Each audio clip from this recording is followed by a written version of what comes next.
Angin terkencang yang menerpa bumi memang selalu dikait-kaitkan dengan siklon tropis ya. Pada tanggal 10 April 1996, siklon tropis Olivia menyapu Pulau Barrow di Australia Barat. Siklon ini termasuk dalam badai tropis kategori 4. Kecepatannya mencapai 408 km per jam. Nah kan, bahkan lebih ngebut dari mobil balap Formula One. Nggak kebayang deh. Pasti ngeri banget ya kalau badai ini sudah mengamuk. Yang lebih kuat dari Olivia juga ada loh, tornado. Udara di dalam pusaran tornado bisa bergerak secepat 480 km per jam. Tapi sayangnya, belum ada metode yang benar-benar bisa digunakan untuk mengukur kecepatannya.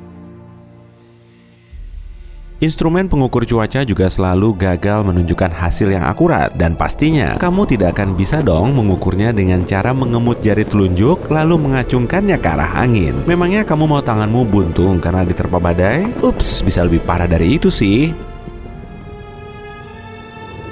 Coba simak dulu deh kisaran kecepatannya. Badai salju biasa bertiup pada kecepatan 56 km per jam atau lebih. Kalau badai petir ganas bisa mencapai 80 hingga 105 km per jam. Lain halnya dengan badai tropis kuat karena bisa bergerak pada kecepatan lebih dari 120 km per jam. Kalau sudah ngebut sampai 644 km per jam, bentar, memangnya ada ya yang sengebut itu? Ada dong, tapi kita perlu mendarat di Jupiter dulu untuk menyaksikannya. Kamu tahu bintik merah raksasa di Jupiter kan? Badai raksasa ini bergejolak di belahan selatannya. Bagian atasnya menjulang hingga lebih dari 8 km. Pastinya lebih tinggi dari puncak awan yang ada di sekitarnya. Diameternya saja 3 kalinya bumi. Pada tahun 2017 lalu, probe antariksa Juno milik NASA berhasil mengumpulkan sejumlah data yang berkaitan dengan bintik merah. Monster badai ini ternyata telah melanda atmosfer bawah Jupiter hingga 322 km.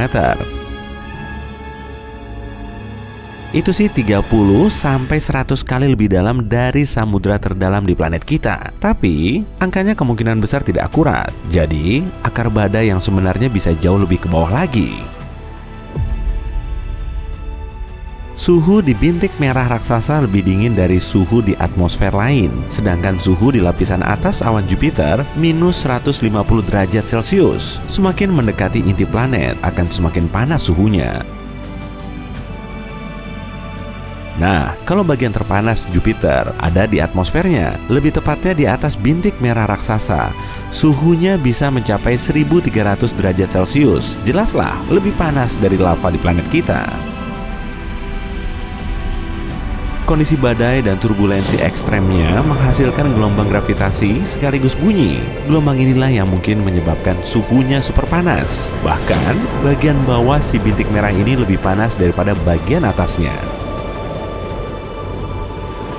Kecepatan di pusat badai memang tidak seberapa sih, tapi kalau kamu sampai berani kongko di area tepinya, siap-siap saja kena amukan badai secepat 480 sampai 680 km per jam. Itu sih lebih kencang dari tornado di bumi. Untuk lebih jelasnya, coba bayangkan ini. Tiupan angin di planet kita yang tidak sampai 100 km per jam pun bisa loh mengangkat orang seberat 80 kg dari tanah. Nah, kalau kecepatannya naik sampai 120 km per jam, akan mampu membuat pepohonan tercabut dari tanah, atap rumah terlepas dari kerangkanya, bingkai jendela berserakan, dan rumah rakitan porak-poranda. Kalau ngebut lagi sampai angka 240 km per jam, mobil pun bisa berterbangan. Itu pun masih belum seberapa jika dibandingkan dengan bintik merah raksasa. Memangnya antisiklon seganas itu bisa terjadi di bumi ya? Tidak kok. Aku lega sekali mengetahui fakta ini. Kondisi di planet kita tidak cukup unik kok untuk memicu terbentuknya badai ini. Meski begitu, para ilmuwan harus menghadapi banyak tantangan saat mencoba meneliti bintik merah raksasa ini. Penyebab utamanya ya kondisi di Jupiter. Planet bongsor ini hampir 1000 kali lebih besar dan 300 kali lebih berat dari bumi. Jelaslah, namanya juga raksasa gas. Sudah pasti sebagian besarnya terdiri dari, coba tebak, cakep. Di sekitar inti Jupiter terdapat lautan hidrogen cair. Sebagian besar atmosfernya juga mengandung hidrogen dan helium. Artinya, permukaan Jupiter tidak padat. Tahu sendirilah ya, badai cuma bisa ditaklukkan dengan permukaan tanah yang padat. Karena tidak ada gesekan, badai ini pun telah bergolak selama berabad-abad. Gas panas yang terdapat di atmosfernya selalu bergerak, naik, turun, dan berputar. Seperti di planet kita kan, saat gas panas dan gas dingin saling bertemu, kemudian menyatu, terbentuklah badai raksasa yang terus berpilin. Menurut prediksi para astronom, sekumpulan badai besar dulunya saling menyatu dan membentuk bintik merah raksasa. Sekarang pun masih mengamuk dengan menarik gas dingin yang ada di bawahnya serta gas panas yang bertiup di atasnya. Monster badai ini juga menarik pusaran lain yang lebih kecil. Akibatnya, si bintik merah raksasa semakin perkasa.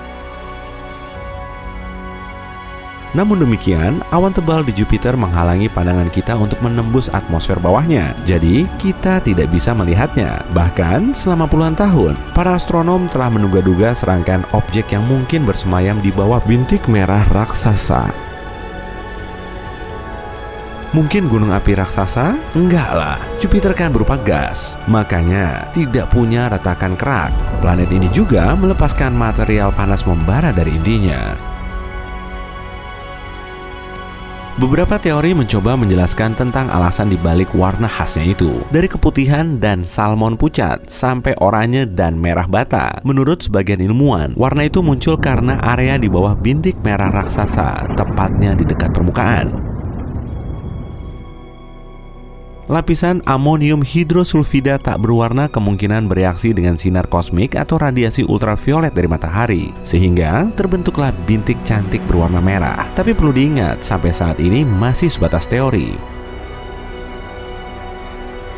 Mereka telah mengamati bintik merah raksasa sejak tahun 1830-an. Badai ini pertama kali terlihat pada tahun 1665 dan dijuluki sebagai bintik permanen. Dengan kata lain, umurnya sudah hampir 400 tahun. Dan anehnya, sejak awal abad ke-21, ukurannya terus mengecil. Pada tahun 2019 lalu, bagian tepinya mulai mengelupas, melepaskan serpian kecil lalu menghilang. Kalau hal ini terus terjadi, bintik merah raksasa akan berbentuk lingkaran pada tahun 2040 atau mungkin benar-benar menghilang. Tidak cuma mengecil, badai ini juga semakin tinggi dengan warna oranye yang semakin pekat. Entahlah, belum diketahui alasannya. Bisa saja karena reaksi kimia saat ada materi baru yang naik menuju atmosfer atas. Di tata surya kita, bintik merah raksasa memang paling sering disebut-sebut, tapi ada juga loh badai lainnya. Di Jupiter pun ada bintik merah kecil yang kurang dikenal. Antisiklon ini berukuran lebih kecil. Iya, kecil untuk ukuran badai, pastinya yang tidak sebesar bintik merah raksasa. Meski kecil, bintik ini kurang lebih seukuran bumi. Dan baru-baru ini, kecepatan tertingginya telah naik hingga 644 km per jam. Badai sebesar planet kita juga bergejolak di planet Saturnus. Namanya bintik putih raksasa. Ekornya berupa awan putih yang mengitari planetnya. Badai ini muncul tiap 30 tahun sekali saat belahan utara Saturnus condong ke arah matahari. Badai ini memang berasal dari bintik, kemudian terus memanjang. Para astronom menyimpulkan, bintik putih raksasa sebenarnya berupa sekumpulan badai petir yang sangat besar. Di puncaknya, petir bisa menyambar lebih dari 10 kali per detik. Memangnya, apa sih yang paling misterius dari raksasa putih ini? Sumber energinya dong. Sebagian ilmuwan beranggapan energinya didapat dari matahari. Sebagian lainnya berargumen pola awan badai tersebut cuma bisa terbentuk kalau ada sumber panas internal, sehingga memberinya kekuatan. Bintik gelap raksasa terdapat di Neptunus. Badai masif ini terbentuk di area yang tekanan udaranya tinggi, tidak seperti di bumi. Badai di Neptunus cuma muncul saat tekanannya rendah. Di sekitar tepinya, kecepatan angin bisa mencapai 2.100 km per jam. Dan sampai saat ini, para astronom telah mengidentifikasikan 6 bintik gelap di Neptunus. Badai kuat ini terbentuk jauh di dalam atmosfer Neptunus, dan semakin gelap warna badainya akan semakin terang awan metana yang mengitarinya. Di Saturnus juga ada badai berukuran jumbo yang sangat mirip dengan badai tropis atau taifun di bumi. Di sekelilingnya terdapat mata badai dan awan spiral. Tapi, badai tropis di bumi tidak ada apa-apanya karena badai di planet bercincin itu berukuran raksasa. Diameter mata badainya saja mencapai 2000 km. Awan cerah di dekat tepi badai bergerak dengan kecepatan 530 km per jam. Dan menariknya, badai ini berbentuk segi 6. Karena inilah dikenal sebagai heksagon. Saat pertama kali mengamati foto badai yang berpilin, para astronom memotretnya lagi. Yah, karena terlihat sangat mirip dengan badai di bumi. Hanya saja mata badai yang berpusar di Saturnus hampir 20 kali lebih besar dari mata badai terbesar di bumi. Kecepatannya juga 4 kali lipatnya badai tropis di planet kita. Atmosfer Saturnus mengandung sedikit uap air dan badai ini berbentuk segi 6. Sampai sekarang pun belum ada yang bisa menyingkap misterinya. Tidak seperti siklon tropis di bumi yang terus berpindah, badai di Saturnus tetap bergerak di tempatnya. Tidak ada yang tahu pasti alasannya, tapi badai ini cuma bergerak di kutub utara Saturnus. Memangnya di sana ada Santa?